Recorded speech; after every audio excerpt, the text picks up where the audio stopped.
Pauline Chanu, vous êtes journaliste et documentariste radio. On vous connaît pour votre travail, surtout dans la série LSD sur France Culture.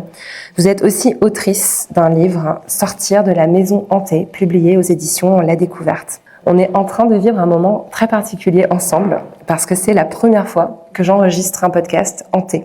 Nous sommes le 25 octobre 2025 et nous sommes assises dans la chapelle de la Salpêtrière à Paris, à l'invitation du festival Offscreen, que je remercie vraiment très fort pour cette opportunité incroyable.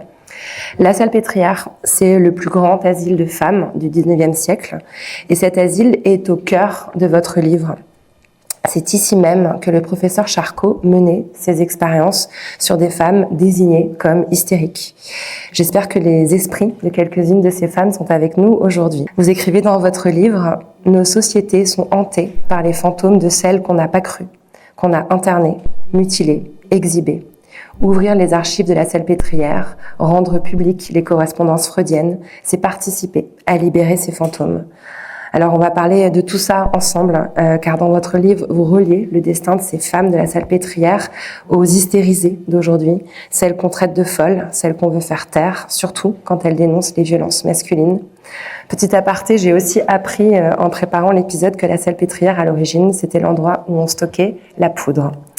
Alors j'ai de bonnes raisons de penser que l'univers voulait qu'on se retrouve ici aujourd'hui, Pauline Chanu. Et avant qu'on commence, comment ça va aujourd'hui, genre vraiment, et qu'est-ce que ça vous fait d'être ici ?